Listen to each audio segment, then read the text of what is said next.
شروع اللہ کے نام سے جو بڑا مہربان نہایت رحم کرنے والا ہے۔ بھائیوں اور بہنوں، آپ کا اگر نماز پڑھنے میں دل نہیں لگتا، 3 لفظ کا یہ وظیفہ کر لے، انشاءاللہ موت تک نماز قضا نہیں ہوگی۔ جس کو نماز کی فکر ہے صرف وہی حضرات یہ بیان سنیں۔ اللہ رب العزت ارشاد فرماتا ہے کہ بے شک مراد کو پہنچے ایمان والے جو اپنی نماز میں گڑ گڑاتے ہیں۔ اس آیت مبارکہ کا بیان ہے کہ ان کے دلوں میں خدا کا خوف ہوتا ہے اور ان کے اعضاء ساکن ہوتے ہیں۔ بعض مفسرین فرماتے ہیں کہ نماز میں خشوع یہ ہے کہ اس میں دل لگا ہوا ہو اور دنیا سے توجہ ہٹی ہوئی ہو اور نظر جائے نماز سے باہر نہ جائے اور گوشہ چشم یعنی آنکھ کے کنارے سے کسی طرف نہ دیکھے اور کوئی عبث کام نہ کرے، اور اگر کوئی کپڑا شانوں پر نہ لٹکائے اس طرح کہ اس کے دونوں کنارے لٹکتے ہوں اور آپس میں ملے نہ ہوں، انگلیاں نہ چٹخائے اور اس قسم کی حرکات سے باز رہے۔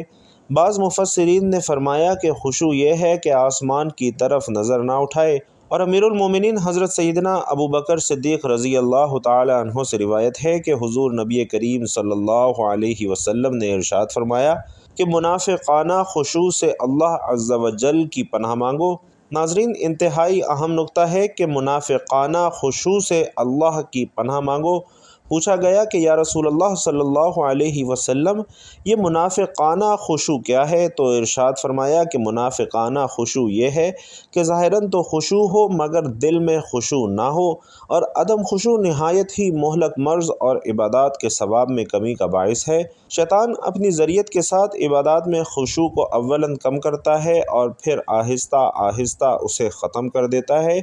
یوں عبادات صرف برائے نام رہ جاتی ہیں، اور عدم خشوع کا پہلا سبب دل کی سختی ہے، اور اس کا علاج یہ ہے کہ بندہ موت کو کثرت سے یاد کرے، زبان اور پیٹ کا قفل مدینہ لگائے اور بلا ضرورت ہنسنے سے پرہیز کرے۔ اسی طرح عدم خشوع کا دوسرا سبب پریشان نظری یعنی بلا ضرورت ادھر ادھر دیکھنا ہے، اور اس کا علاج یہ ہے کہ بندہ آنکھوں کا قفل مدینہ لگاتے ہوئے اپنی نظریں جھکا کر رکھے، یہ تصور کرے کہ میں بارگاہ الہی میں حاضر ہوں اور میرا رب مجھے دیکھ رہا ہے۔ عدم خشوع کا تیسرا سبب ذہن میں فضول خیالات اور بیجا فکریں پیدا کرنا ہے، اور اس کا علاج یہ ہے کہ بندہ بارگاہ الہی میں حاضری کے وقت اپنے اندر یکسوئی پیدا کرے اور اس سے نجات کے لیے بارگاہ الہی میں دعا کرے۔ اسی طرح عدم خشوع کا چوتھا سبب بارگاہ الہی میں حاضر ہونے کے آداب کے بارے میں لا علمی ہے، اور اس کا علاج یہ ہے کہ بندہ بارگاہ الہی میں حاضر ہونے کے آداب سیکھے،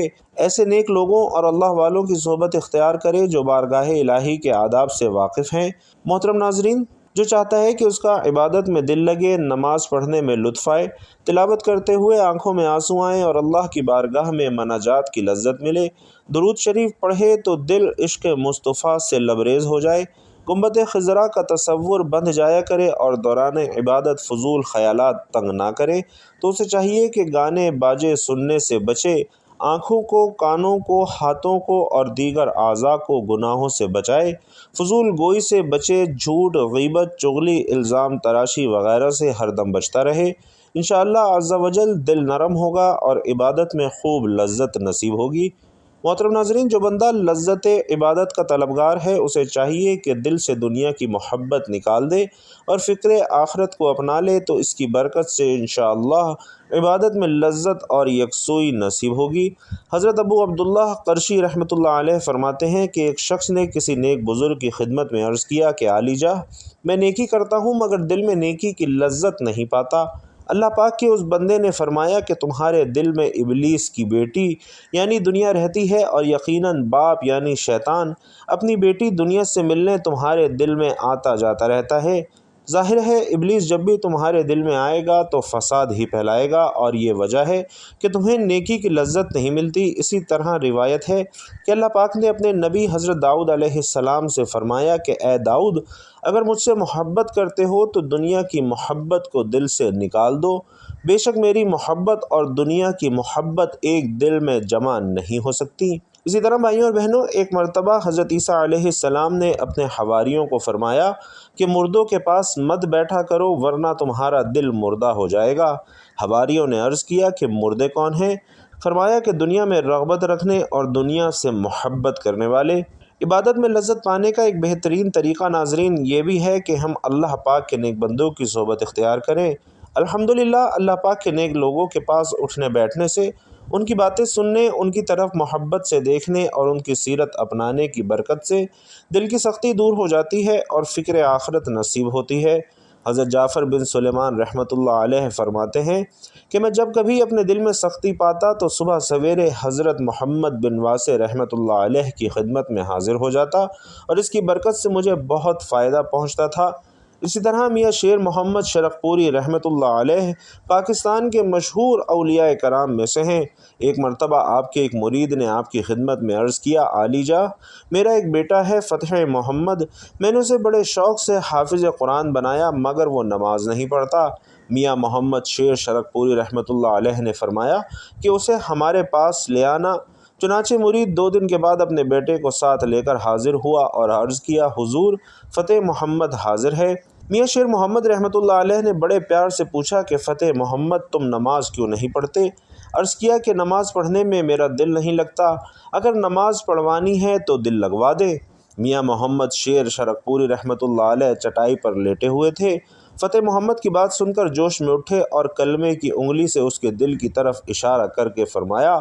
جاؤ اب دل لگا کرے گا۔ بس اللہ پاک کے ولی کامل کا اتنا ہی کہنا تھا اور فتح محمد کی یہ کیفیت ہو گئی کہ ظہر کی نماز شروع کرتا تو عصر تک ظہر ہی مکمل ہوتی، عشاء کی نیت باندھتا تو فجر ہو جاتی۔ اللہ پاک ہمارے دل کی سختی دور فرمائے، ہمارے دل روشن ہوں اور کاش نمازوں میں ہمارا دل لگ جائے، کاش عبادت کا ذوق و شوق ہمیں نصیب ہو جائے، کاش ہمیں عبادت کی لذت ملے اور اس پر استقامت نصیب ہو جائے۔ یہ بات ظاہر ہے کہ کامیاب مومن بننے کے لیے نماز میں عجز اور انکساری اور خشوع و خضوع کی ضرورت ہے، جیسے اللہ نے فرمایا کہ یقیناً فلاح اور کامیابی ہے ان ایمان والوں کے لیے جو اپنی نمازوں میں خشوع اختیار کرتے ہیں۔ نماز میں خشوع اور خضوع پیدا کرنے کے کئی ایک ذرائع ہیں، جن میں سے چند ایک درج ذیل ہیں۔ پہلا یہ کہ انسان کو نماز کا معنی اور مفہوم سیکھنا چاہیے کہ جو کچھ وہ کہہ رہا ہے، کر رہا ہے، اسے سمجھے، قرأت، دعا، ذکر و اذکار کے الفاظ و معانی پر غور کرے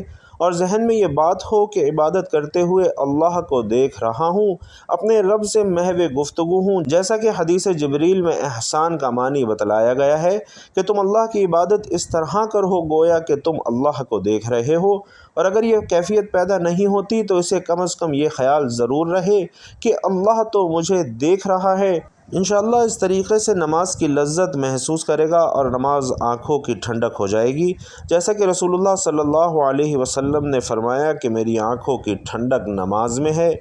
ناظرین، دوسرا طریقہ یہ ہے کہ ایسی سوچ و بچار کو دور کرنے کی کوشش کرے جو نماز میں آڑے آتی ہے اور وساوس شیطانی کو دفع کرے تاکہ شہوات نفسانی سے دل نکل کر اللہ کی محبت میں اٹک جائے۔ نماز پرسکون طریقے سے ادا کرے، جلد بازی سے کام نہ لے، اور جب تک نماز میں سکون و اطمینان نہ ہو نماز ادا نہیں ہوتی، جیسا کہ حدیث میں ہے کہ جو نماز میں رکوع اور سجدہ صحیح نہیں کرتا اسے نماز کا چور قرار دیا گیا ہے۔ ایک حدیث میں ہے کہ رکوع اور سجدے میں ٹھونگے مارنے والے کو اس بھوکے آدمی کی طرح قرار دیا گیا ہے جو 1 یا 2 کھجوریں کھاتا ہے اور یہ اسے کچھ فائدہ نہیں دیتی۔ نماز کے اندر موت کو یاد کرے کہ جب موت یاد آئے گی تو نماز عمدہ طریقے سے ادا کرے گا اور یہ یقین کر کے نماز پڑھے گا کہ شاید اسے اگلی نماز پڑھنے کا موقع نہ ملے۔ اسی طرح ناظرین، نماز کی دعائیں اور ذکر و اذکار زیادہ سے زیادہ یاد کرے اور مختلف نمازوں میں مختلف دعائیں اور اذکار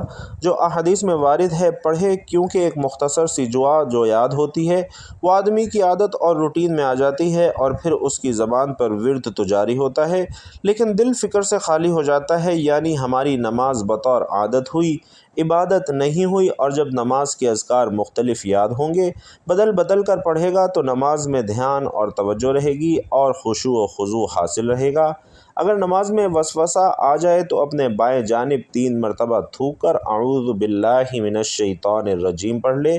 اس طرح شیطان جو نماز کو بھلا دیتا ہے انشاءاللہ اس کا ازالہ ہو جائے گا، اور جس جگہ نماز ادا کرے نقش و نگار، تصاویر وغیرہ نہ ہوں، کیونکہ ناظرین یہ اشیاء نماز سے توجہ ہٹا دیتی ہیں۔ اسی طرح اچھے لوگوں کی صحبت اختیار کریں تاکہ نیکی کی طرف رغبت ہو اور برے لوگوں کی صحبت سے اجتناب کریں۔ اگر حاجت تنگ کر رہی ہے تو پہلے حاجت کو جائے اور پھر نماز ادا کرے۔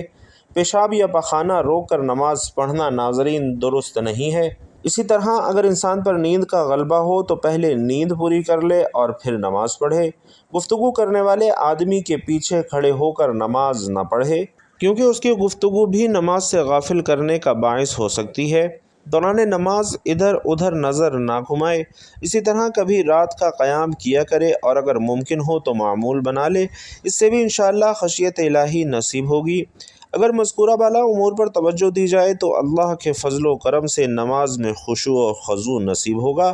اللہ تعالی ہمیں ایسا نمازی بنائے کہ ہم اس کی بندگی صحیح نہج پر کر سکیں اور شیطانی وسوسے اور عجز و انکساری سے دور کرنے والے ذرائع سے اللہ محفوظ فرمائے، آمین یا رب العالمین۔ تو محترم ناظرین، نماز کے وقت اللہ تعالی نمازی ہی کی طرف متوجہ ہوتا ہے۔ اللہ تعالی انسان کو سجدہ کرتے وقت ہی سب سے زیادہ پسند کرتا ہے۔ جب انسان نماز کے لیے تیار ہوتا ہے تو جنت کے دروازے کھول دیے جاتے ہیں اور نماز کی جانب جتنے قدم بڑھاتا ہے اس کے اتنے گناہ معاف کر دیے جاتے ہیں اور اتنا ہی ثواب اس کے حق میں لکھ دیا جاتا ہے۔ جنگ میں ہو کوئی چاہے دشمن کی تلوار کے سائے میں ہو یا پھر دشمن کے ڈر سے اپنی جان بچا کر بھاگ رہا ہو، اس وقت بھی نماز کو قضا کرنے کی صورت میں ادا کرنا لازم ہے۔ یہ اسلام کا فرمان ہے اور بے شک نماز دارین کی سعادتوں کا ضامن ہے۔ اللہ عز و جل فرماتے ہیں کہ یہ کتاب پرہیزگاروں کو ہدایت ہے جو غیب پر ایمان لائے اور نماز قائم رکھتے ہیں اور ہم نے جو دیا اس میں سے ہماری راہ میں خرچ کرتے ہیں۔ اسی طرح اللہ رب العزت ایک اور جگہ فرماتے ہیں کہ نماز قائم کرو اور زکوٰۃ ادا کرو اور رکوع کرنے والوں کے ساتھ نماز پڑھو، یعنی مسلمانوں کے ساتھ کہ رکوع ہماری شریعت میں ہے تو یا پھر باجماعت نماز ادا کرو، اور نماز کا مطلقاً ترک کرنا تو سخت ہولناک چیز ہے۔ اسے قضا کر کے پڑھنے والوں کے لیے فرماتا ہے کہ خرابی ان نمازیوں کے لیے جو اپنی نماز سے بے خبر ہیں، وقت گزار کر پڑھنے اٹھتے ہیں۔ تو ناظرین، نماز کی اہمیت اس سے بھی پتہ چلتی ہے کہ اللہ رب العزت نے سب احکام اپنے حبیب صلی اللہ علیہ وسلم کو زمین پر بھیجے، لیکن جب نماز فرض کرنی منظور ہوئی تو حضور علیہ الصلاۃ والسلام کو اپنے عرش عظیم پر بلا کر اسے فرض کیا اور شب اسریٰ یعنی معراج کی رات یہ تحفہ عطا فرمایا۔ اسی طرح فرماتا ہے کہ بے شک نماز مومنوں پر اپنے مقررہ وقت میں ادا کرنا فرض ہے، اور فرمایا کہ نماز قائم کرو اور زکوٰۃ دو۔ پھر آگے فرمایا کہ اپنے رب کی اس وقت تک عبادت کرو جب تک کہ تیری موت نہ آ جائے۔ اسی طریقے سے اللہ تبارک و تعالی نے پورے قرآن مجید میں مختلف مقامات پر مختلف طریقوں سے 186 مرتبہ اپنے بندوں کو نماز قائم کرنے کا حکم دیا ہے، کیونکہ نماز تمام برائیوں سے روکتی ہے، جیسا کہ قرآن مقدس میں ذکر ہے کہ بے شک نماز تمام برائیوں اور برے کاموں سے روکتی ہے۔ اللہ تعالیٰ اپنے بندوں کو نماز پر پابندی کرنے کی تلقین ناظرین اس لیے کر رہا ہے تاکہ اس کے بندے ضلالت اور گمراہی کے دلدل میں نہ پھنسیں اور حق کی راہ پر گامزن رہیں، تمام تر اختلافات اور مصیبتوں سے بچے رہیں۔ تو اگر آپ قرآن مقدس کی تلاوت کریں گے تو بے شمار آیات آپ کو ایسی ملیں گی جو نماز کی فرضیت پر دلالت کرتی ہیں، اور آپ جان لیں گے کہ بے شک نماز ہر حال میں فرض ہے، اس سے بچنے کا کوئی چارہ کار نہیں ہے۔ حضرت عقبہ بن عامر رضی اللہ تعالی عنہ روایت کرتے ہیں کہ حضور علیہ الصلاۃ والسلام نے فرمایا کہ جو بھی مسلمان اچھے طریقے سے وضو کرتا ہے پھر کھڑے ہو کر اس طرح 2 رکعت نماز پڑھتا ہے کہ اپنے دل اور چہرے سے متوجہ ہو کر یہ 2 رکعتیں ادا کرتا ہے تو اس کے لیے جنت واجب ہو جاتی ہے۔ اسی طرح پیارے آقا صلی اللہ علیہ وسلم فرماتے ہیں کہ جس نے نماز پر مداومت کی تو قیامت کے دن وہ نماز اس کے لیے نور، برہان اور نجات ہوگی، اور جس نے نماز کی محافظت نہ کی تو اس کے لیے نہ نور ہے، نہ برہان ہے، نہ نجات ہے، اور وہ آدمی قیامت کے دن قارون، فرعون، حامان اور ابی بن خلف کے ساتھ ہوگا۔ اسی طرح حضور اقدس صلی اللہ علیہ وسلم نے یہ بھی فرمایا کہ جس نے جان بوجھ کر نماز چھوڑی تو جہنم کے اس دروازے پر اس کا نام لکھ دیا جاتا ہے جس سے وہ داخل ہوگا۔ اللہ اکبر ناظرین، کتنی بڑی وعید ہے۔ حضرت انس بن مالک رضی اللہ تعالی عنہ جو کہ حضور نبی کریم صلی اللہ علیہ وسلم کے صحابی اور خادم خاص تھے، وہ فرماتے ہیں کہ حضور نبی کریم صلی اللہ علیہ وسلم کے مرض وصال میں حضرت ابو بکر رضی اللہ تعالی عنہ لوگوں کو نماز پڑھاتے تھے، چنانچہ پیر کے روز لوگ صفے بنائے نماز ادا کر رہے تھے کہ اتنے میں حضور صلی اللہ علیہ وسلم نے حجرہ مبارک کا پردہ اٹھایا اور کھڑے کھڑے ہمیں دیکھنے لگے۔ اس وقت آپ صلی اللہ علیہ وسلم کا چہرہ انور قرآن کے اوراق کی طرح معلوم ہوتا تھا۔ جماعت کو دیکھ کر آپ صلی اللہ علیہ وسلم مسکرائے اور آپ صلی اللہ علیہ وسلم کے دیدار پر انوار کی خوشی میں قریب تھا کہ ہم نماز توڑ دیں۔ حضرت ابوبکر صدیق رضی اللہ تعالی عنہ کو خیال ہوا کہ شاید آپ صلی اللہ علیہ وسلم نماز میں تشریف لا رہے ہیں، اس لیے انہوں نے ایڑیوں کے بل پیچھے ہٹ کر صف میں مل جانا چاہا، لیکن حضور نبی کریم صلی اللہ علیہ وسلم نے ہمیں اشارے سے فرمایا کہ تم لوگ نماز پوری کرو، اور پھر آپ صلی اللہ علیہ وسلم نے پردہ گرا دیا اور اسی روز آپ صلی اللہ علیہ وسلم کا وصال ہو گیا۔ محترم ناظرین، اب چلتے ہیں وظیفے کی جانب۔ اگر آپ کا نماز میں دل نہیں لگتا، خود روزانہ اس کو 33 بار پڑھ کر پانی پہ دم کر کے پیجیے، اور اگر کوئی بچہ ہے، مرد عورت ہے، اس کو 33 مرتبہ پڑھ کر پانی پر دم کر کے پلائیے۔ انشاءاللہ اللہ تعالیٰ اسے نمازی بنا دے گا۔ کھانے پینے پہ دم کر کے انہیں کھلائیں پلائیں، انشاءاللہ نمازی ہو جائے گا۔ اور اگر کوئی چاہتا ہے کہ میری نماز میں تاثیر ہو جائے، نور ہو جائے، میں جو دعائیں کروں اللہ تعالیٰ مقبولیت عطا فرمائے، تو روزانہ 100 مرتبہ یہ پڑھ کر دعا کرتا رہے۔ یہ 103 نمبر آیت ہے سورۃ النساء کی، فَإِذَا اطْمَأْنَنْتُمْ فَأَقِیمُوا الصَّلَاةَ۔ ناظرین، یہ 2 جملے ہیں، 2 جملے، لیکن اللہ نے خود کہا ہے جب مطمئن ہو جاؤ تو پھر آؤ میرے آگے۔ یہ نہیں کہ تھکے ہوئے ہو، نیند میں ہو، بھوک میں ہو، نماز میں ہو، اس حالت میں نماز نہیں پڑھنی، بلکہ اپنے آپ کو فریش کر کے، مطمئن کر کے پھر آپ اللہ سے مانگیں۔ یہ آپ اللہ سے باتیں کر رہے ہیں، انشاءاللہ اس سے آپ کو ملے گا۔ اور آپ یہ 100 مرتبہ پڑھ کے جتنے دن پڑھیں، کم از کم 11 دن ضرور پڑھیں، اللہ تعالیٰ آپ کی نماز میں انشاءاللہ سکون لے آئے گا، نماز میں آپ کا دل لگے گا اور آپ کی نماز میں خشوع پیدا ہو جائے گا۔ آپ اس آیت کو سمجھ لیں، انشاءاللہ اطمینان بھی آپ کو حاصل ہوگا۔ جس کو یہ نماز سے پہلے جو یہ ایک بار پڑھے گا، یا قرآن کی تلاوت کرنے سے پہلے، نوافل ادا کرنے سے پہلے، یا کسی بھی عبادت سے پہلے یہ پڑھے گا اور پڑھ کر سینے پر اچھی طرح پھونک مار لے گا، اس کے بعد جو بھی عبادت کرے گا انشاءاللہ اس میں سکون حاصل ہوگا، اطمینان حاصل ہوگا، خشوع اور خضوع نصیب ہوگا۔ ناظرین، سورۃ البقرہ کی آیت نمبر 186 میں اللہ رب العزت ارشاد فرماتے ہیں، اور اے پیغمبر، جب تم سے میرے بندے میرے بارے میں دریافت کریں تو کہہ دو کہ میں تمہارے پاس ہوں۔ جب کوئی پکارنے والا مجھے پکارتا ہے تو میں اس کی دعا قبول کرتا ہوں۔ تو ان کو چاہیے کہ میرے حکموں کو مانیں اور مجھ پر ایمان لائیں تاکہ نیک راستہ پائیں۔ اور قرآن مجید کی سورۃ الاعراف میں اللہ رب العزت یوں ارشاد فرماتا ہے کہ لوگوں، اپنے پروردگار سے عاجزی سے اور چپکے دعائیں مانگا کرو، وہ حد سے بڑھنے والوں کو دوست نہیں رکھتا، اور ملک میں اصلاح کے بعد خرابی نہ کرنا، اور خدا سے خوف کرتے ہوئے اور امید رکھ کر دعائیں مانگتے رہنا، کچھ شک نہیں کہ خدا کی رحمت نیکی کرنے والوں سے قریب ہے۔ حضرت عبداللہ بن عمر رضی اللہ تعالی عنہ سے روایت ہے کہ رسول اللہ صلی اللہ علیہ وسلم نے فرمایا کہ دعا کارآمد اور نفع مند ہوتی ہے، اور ان حوادث میں بھی جو نازل ہو چکے ہیں اور ان میں بھی جو ابھی نازل نہیں ہوئے، بس اے خدا کے بندو دعا کا اہتمام کیا کرو۔ ایک اور حدیث میں ہے کہ حضرت عبداللہ بن مسعود رضی اللہ تعالی عنہ روایت کرتے ہیں کہ حضور علیہ السلام نے فرمایا کہ اللہ سے اس کا فضل مانگو، کیونکہ اللہ کو یہ بات محبوب ہے کہ اس کے بندے اس سے دعا کریں اور مانگیں، اللہ تعالیٰ کے کرم سے امید رکھتے ہوئے اس بات کا انتظار کرنا کہ وہ بلا اور پریشانی کو اپنے کرم سے دور فرمائے گا، اعلیٰ درجے کی عبادت ہے۔ اور حضرت ابو ہریرہ رضی اللہ تعالی عنہ سے روایت ہے کہ حضور نبی کریم صلی اللہ علیہ وسلم نے فرمایا کہ اللہ کے یہاں کوئی اور چیز، کوئی اور عمل دعا سے زیادہ عزیز نہیں ہے۔ تو بھائیوں اور بہنوں، ان چیزوں پر عمل کیجئے۔ سورۃ النساء کی آیت نمبر 103 کا جو حصہ آپ کو بتایا ہے، زیادہ سے زیادہ ان کلمات کو ادا کیجئے، انشاءاللہ آپ کا عبادت میں دل لگے گا، نماز میں خشوع اور خضوع پیدا ہوگا، اور انشاءاللہ آپ جو بھی عبادت کریں گے اس میں آپ کو خوب اطمینان اور سکون نصیب ہوگا۔ اللہ رب العزت سے دعا ہے کہ ہم سب کو نیکی کی بات سننے، سمجھنے اور اس پر عمل کرنے کی طاقت اور توفیق مرحمت فرمائے۔ میرا سنانا اور آپ کا سننا اپنی بارگاہ میں قبول و منظور فرمائے، آمین یا رب العالمین۔ بھائیوں اور بہنوں، آخر میں آپ سے گزارش ہے کہ کمنٹ باکس میں اگر ویڈیو پسند آئی ہو تو جزاک اللہ ضرور لکھیے گا۔ اللہ تعالیٰ آپ سب کا حامی و ناصر ہو، آمین یا رب العالمین۔